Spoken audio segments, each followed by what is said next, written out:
We've been fighting a long time, and we have all lost so very much, so many loved ones gone. But you are not alone. There are pockets of resistance all around the planet. We are at the brink. You have no idea how important you are. If you're listening to this, you are the resistance. Ave Maria Stella Dei Mater Alma Atque semper Virgo Felix te porta. Episode 8, Oklahoma. In the years that followed, Catholic Spain and Catholic France laid claim to the region that included Oklahoma, but little was done to explore this part of the domain.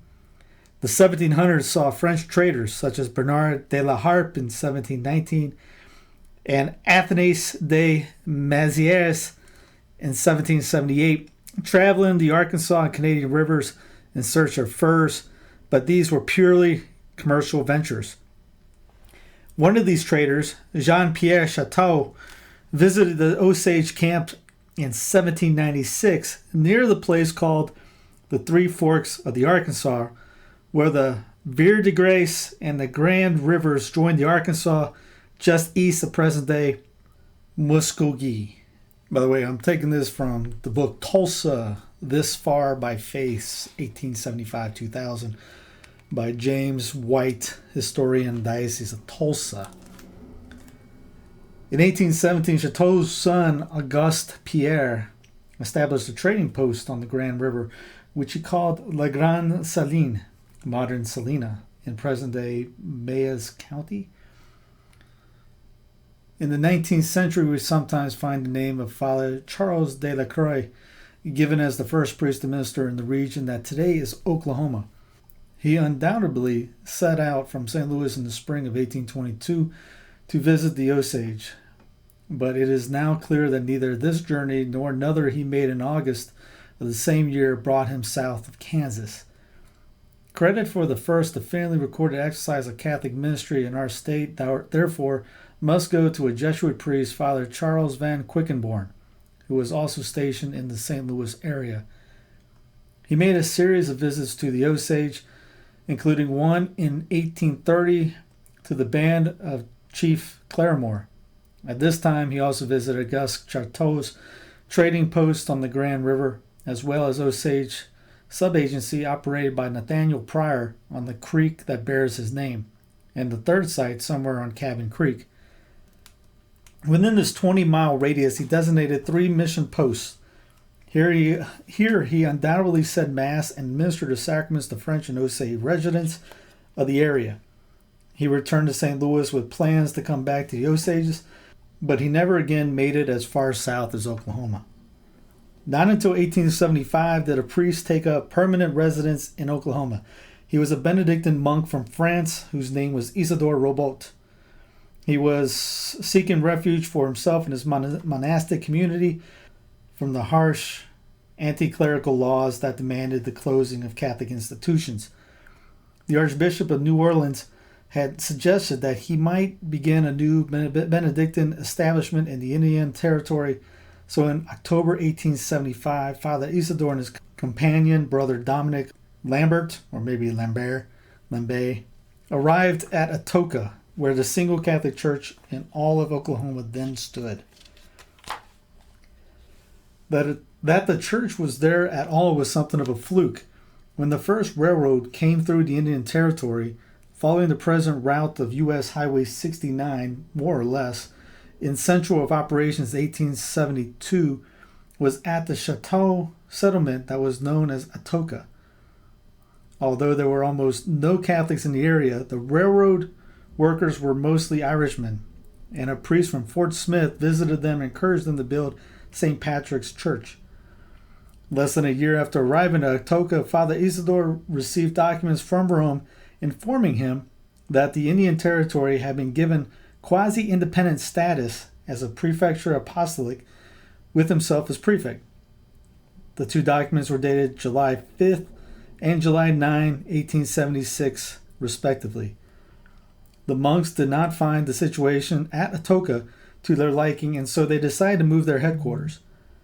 The Potawatomi tribe had some Catholic antecedents and offered the Benedictines a square mile of land in return for building a church and school. In May 1877, Sacred Heart Mission was founded near the South Canadian River, about 35 miles south of present-day Shawnee. Although in some respects the mission flourished, and other monks came from France to fill out the slender resources of the founders, there were difficulties. Many of these centered on the personality of Father Isidore, who seemed to alienate as many people as he tried to serve. In 1886, the Holy See accepted his resignation, and discussions began amongst senior American bishops about removing the missionary enterprise from the Benedictines altogether. In April 1891, Father Theophile Merchant, pastor of the cathedral in Natchez, Mississippi, learned that he was to be bishop, with the title of Vicar Apostolic of the Indian Territory. He was consecrated in Natchez on September 8th and arrived in Guthrie on the 19th, where he was met by the territorial governor, the mayor, a brass band, and most of the citizens of the frontier capital. Within a month, he embarked on a 950-mile tour of his vast pastoral charge. He found that, besides the complex of the Sacred Heart, the Benedictines had built parishes in Lehigh, 1884, Krebs, 1885, Pahusha, an Indian mission school in 1887, and a parish in 1890, and Greyhorse, another Osage school, and Purcell in 1888. In the summer following the first Great Land Run, there were churches in Edmond, Oklahoma City, and Guthrie. In 1890, other parishes had started in El Reno, Colgate, and Muskogee. The parishes at Lehigh, now closed, at Krebs, Colgate, and in 1895, McAllister all came into being because of intense coal mining activity. Even today, most of the state south and east of McAllister sits on a rich deposit of bituminous coal. The 10 years that ensued were hectic but fruitful. In October 1892, the bishop welcomed a community of Benedictine nuns who had moved their mother house from Iowa to Guthrie.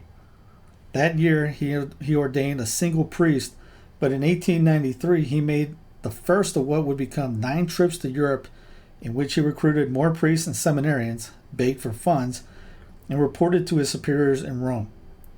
The first priest was William Henry Ketchum, born in Iowa in 1868. The bishop ordained him in Guthrie on March 13, 1892, and immediately appointed him to Muskogee, where there was one small church and some 18,000 square miles of pastoral area, the whole of the northeastern Oklahoma.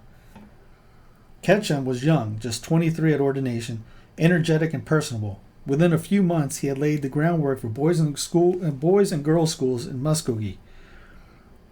He also visited the Catholic Quapaw tribe, located in the corner formed by Kansas and Missouri, with a view of starting a mission church and school for them. He got the ear of the director of the Bureau of Catholic Indian Missions and persuaded him, and Mother Catherine Drexel, a millionaire nun who was the Bureau's principal patron, to fund many of his projects. Traveling by rail and on foot when necessary, he established new churches at Eufaula, 1892, Quapaw, 1893, and Veneta, 1895. We know that Father Ketchum said Mass in Tulsa in 1894, but he may have been there as early as 1892. In 1895, he got permission from Legis Perryman, a local Creek chief, to buy land for a church, but he could not immediately carry through the construction. In late 1896, he was transferred to Antlers in the Choctaw Nation. The next year, he had a church and school going, with a mission at Poteau in 1898. In 1900, he was chosen as assistant director of the Bureau for Catholic Indian Missions in Washington, and the next year he became director. After a remarkable career representing the needs of Native Americans across the United States, he died of a stroke on November 14, 1921, at 53 years of age. 2 weeks into the 20th century, the Church of Oklahoma experienced a watershed event. Around 11 o'clock on the night of January 15, 1901, a fire started in the boys' dining room of the school operated for Indian students at Sacred Heart Abbey. Within a few hours, the entire complex of frame buildings, including the Abbey Church, St. Mary's Academy for Girls and its adjacent convent, and all the farm buildings and other structures were reduced to ashes.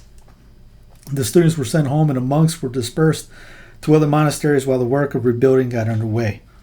Because of uncertain leadership, it would be 15 years before the monks' school was relocated to Shawnee, where there was a rail connection and where it would become known as St. Gregory's. The Benedictine Foundation at Sacred Heart was the cradle of Oklahoma Catholicism. Its passing meant that the focus of the church here was finally and definitely shifted to Bishop Meerschaert and to the priests, most of them from Belgium or the Netherlands, whom he had caused to come to the Indian Territory. All that remained was for Rome to raise the Indian Territory to the status of a diocese. But this was not easily done.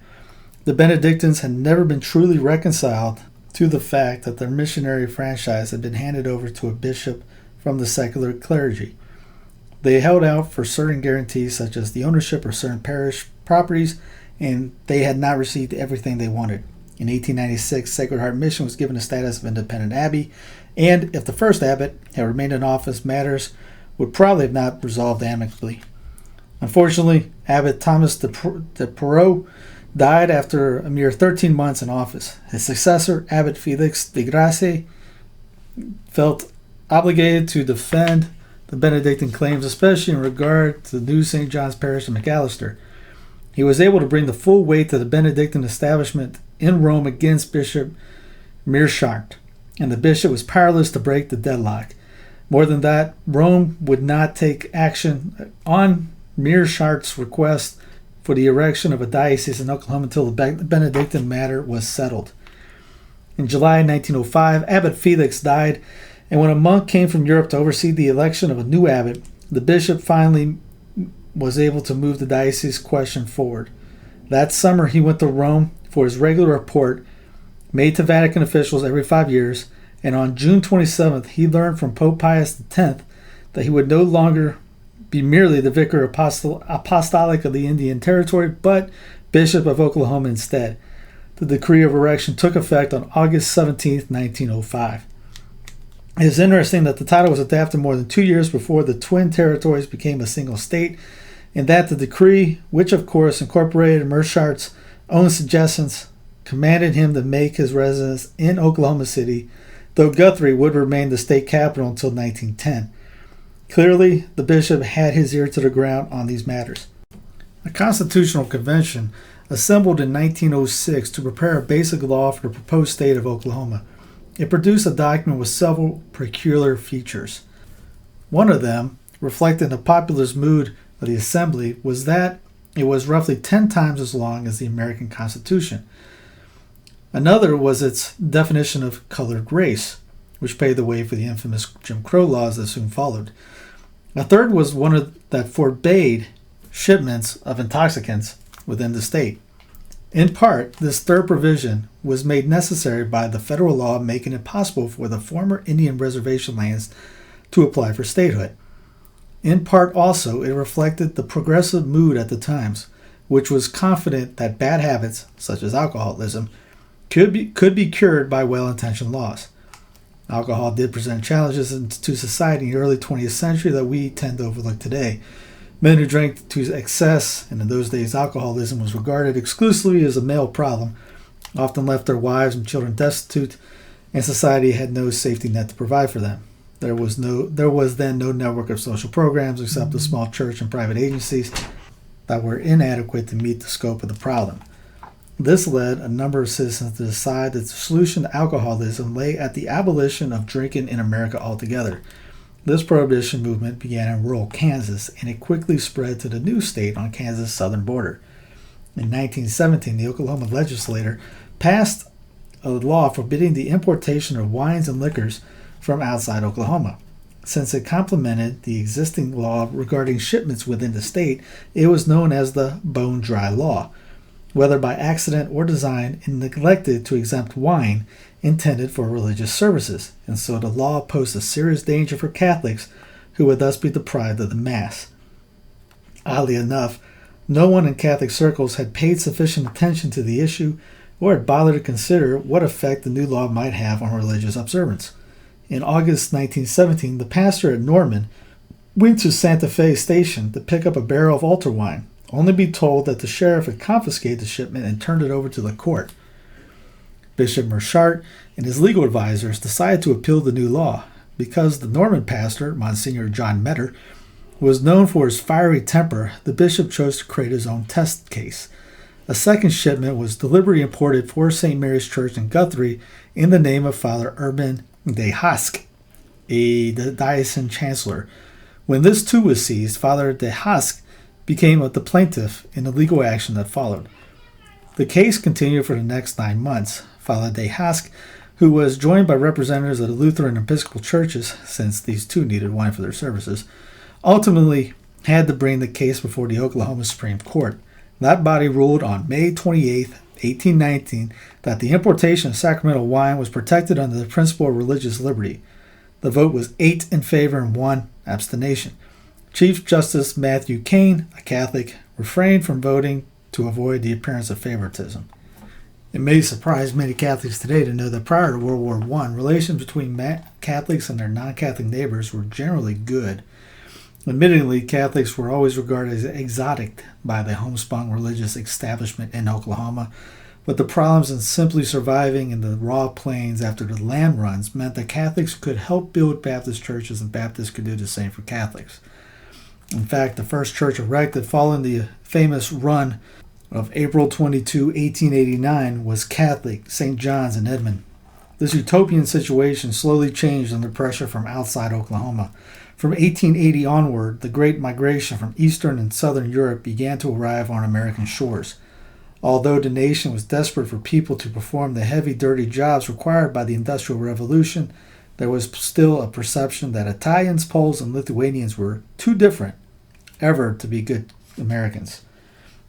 When the Serbian nationalists assassinated the crown prince of the Austro-Hungarian Empire and ignited the First World War, these fears were sharply increased. In the midst of European conflict came the Bolshevik Revolution in Russia and the first Red Scare in this country. A severe drop in American farm prices after the war further frayed the national nerves, and many people became convinced that foreigners were working to undermine the American way of life. Many of those viewed with suspicion by 100% Americans, of course, were not only of foreign birth but Catholic as well. A tiny minority in the U.S. before 1840, Catholics had seen their ranks swell as a result of political upheavals in Germany and Ireland and later in other parts of Europe. Fears of foreigners naturally translated into fear of Catholics. Into this charged atmosphere stepped the revived Ku Klux Klan. In its second life, the Klan was centered in Indiana and had adherents throughout the United States. In 1825, hooded Klan members organized a massive march down Pennsylvania Avenue in the nation's capital, but this actually marked the high point of the revival. Although it claimed to stand for family values, several of its leaders were convicted of shocking crimes, and its national influence quickly came to an end. In a less flamboyant way, however, the Klan continued to thrive in the South, and it was especially strong in 4 states: Texas, Oklahoma, Arkansas, and Louisiana. The Tulsa Race Riot of 1921. In this hour of Tulsa's shame, only 2 white church groups distinguished themselves by their charity: the Presbyterians and the Catholics. Parishioners at Tulsa's Holy Family and Sacred Heart churches collected food for the riot's refugees, and the sisters teaching a Holy Family school offered temporary lodging. In this period, threats against Catholics were less than those against blacks. A teacher would be hired for a new school year, but when it was discovered she was Catholic, the school board would suddenly decide another candidate was preferable. Nonetheless, there were public incidents. In Collinsville, Polish and Mexican smelter workers had built St. Stanislaus Church in 1916. By cross burnings and even at gunpoint, the entire Catholic population was driven out of Collinsville during the 1920s, and the church had to be closed. At St. Mary's Mission on the Quapaw Reservation in Ottawa County, the Sisters of Divine Providence sealed their decision to close the school when they, too, were threatened with crosses burning on the great piles of tailings from the lead and zinc mines there. In 1925, the young pastor of Bristol, Father Emile de Pretier, decided to fight fire with fire. Informed that the Klan intended to invade his rectory and burn St. Joseph's Church, he took out an advertisement in the local paper stating that he had purchased a revolver and was prepared to use it. He never had to. According to legend, the formidable pastor of Holy Family Church in Tulsa, Father John Herring, reacted to a planned Klan march down Boulder Avenue by standing on the porch of the great church which he had erected and defying anyone to approach. The book goes into a few descendancies, so African Americans, Hispanics, Italians, and Lebanese. Starting with African Americans. Among the members of the 5 civilized tribes who were deported to this region in the 1820s and 1830s were many slaveholders. After the Civil War, the tribes were given a choice of adopting their former slaves into the tribe or giving them tribal land. The Creek Nation chose to do both, which is why there are so many black towns in the area around Okmulgee and Muskogee. Black Catholics were not much in evidence, however, until Okmulgee experienced an oil boom in 1920. This drew African American oil field workers from Louisiana, many of them with French surnames. Uganda Martyrs Parish was started for them in 1925, but the boom played out quickly and many workers moved north to Tulsa. This gave an impetus to St. Monica's Parish in 1925. St. Augustine's, Tulsa's second African American parish, opened in 1950. The first Italian immigrants arrived in the Indian Territory as coal miners in 1873. As mining activity expanded throughout the Choctaw Nation, these men and their families settled in 2 principal areas. First, they followed the new mines eastward from McAllister through Krebs, Hartshorne, and Wilburton. Second, they settled in Colgate, Lehigh, and Atoka. Even though the mines closed in the mid-1920s, the Italians remained, and today they provide much of the local color that this beautiful region has to offer. Lebanon became an independent nation in 1921. Before that, it was part of the Ottoman Empire. Around 1890, the first Lebanese, listed as Syrian Turks in the U.S. Census of the time, began leaving their Middle Eastern homes bound for the United States. They were young men, either Catholic or Orthodox, whose intention was to establish themselves financially before returning to their homes. They were of merchant class, and because they did not speak English, it followed in that time that they would become peddlers. A number of them gravitated to the swiftly evolving situation in the Indian Territory, especially in the booming coal fields of Choctaw Nation. Lebanese families developed in the towns of Haskell, Bristow, Drumright, and Talihina, where they became purveyors of dry goods and food. Families of Lebanese extraction continued to own several of Tulsa's longtime business establishments. The first recorded Catholics of Mexican ancestry came to the coal fields in Pittsburgh County. St. Edward's Church in Pittsburgh was opened for them in 1914. By 1916, they were in Henrietta, Bartlesville, and Collinsville, working in a large smelter set up to process ore from the lead and zinc mines in the Kansas, Missouri, Oklahoma area. In 1928, the original Our Lady of Guadalupe Church in Tulsa was established near 15th Street and Sheridan Road for Mexican coal miners. Later, it was relocated at Pine Avenue and Newton Street. Our Lady of Guadalupe was combined with St. Xavier in 1992. By 1950, vegetable farms had been established along the Arkansas River near Bixby, and Hispanic migrant workers were laboring there.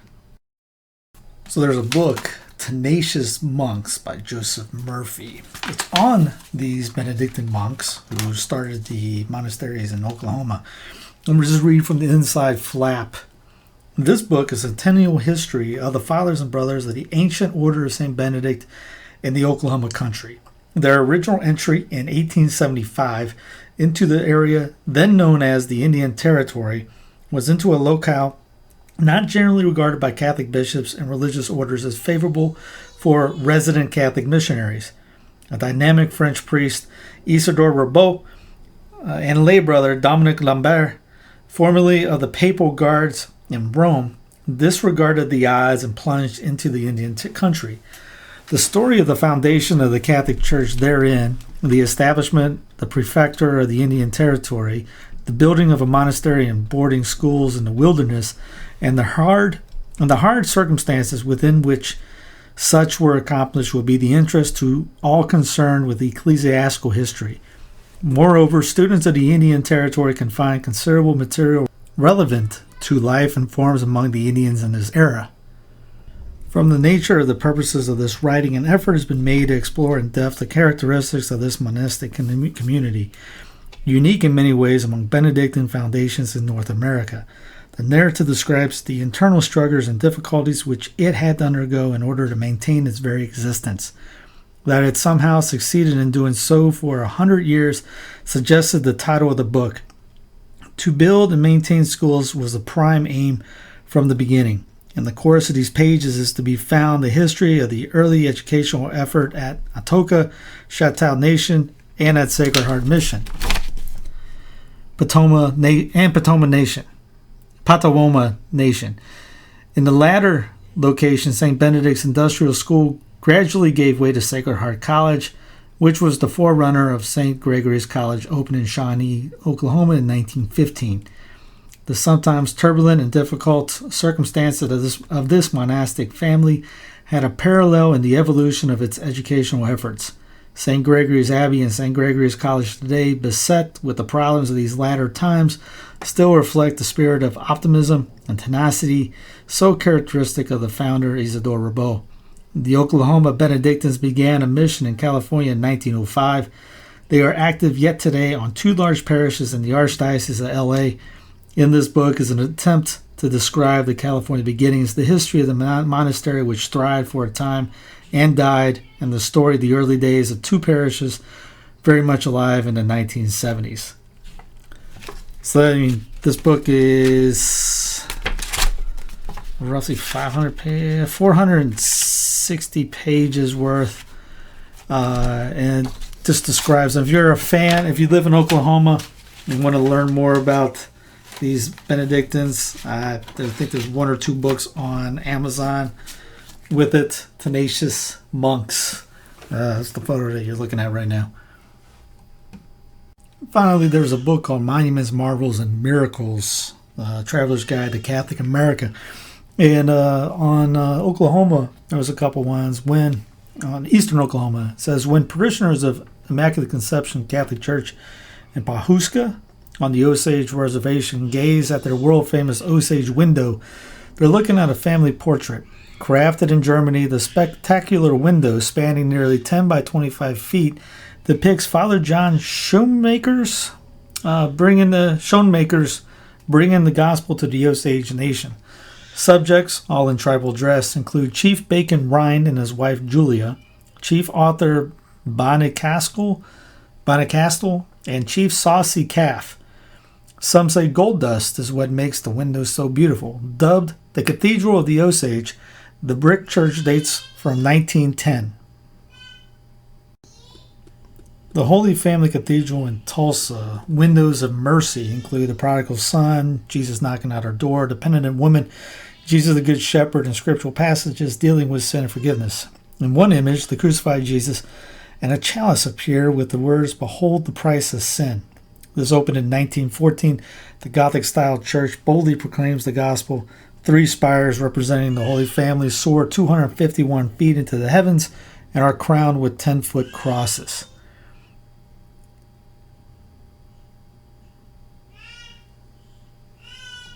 It goes on saying, there is no mistake in Tulsa's Christ the King Catholic Church, repeatedly the world's first church named for Christ the King, after Pius XI instituted liturgical feast in 1925. The Gothic Byzantine Art Deco gem, wider than it is long, looks and feels keenly. The high walls and pinnacles are reminiscent of the King's Palace. The front steps, a moat. Inside, Art Deco stained glass portrays Old Testament kings and Christian king saints offering their crowns in homage to the King of Kings.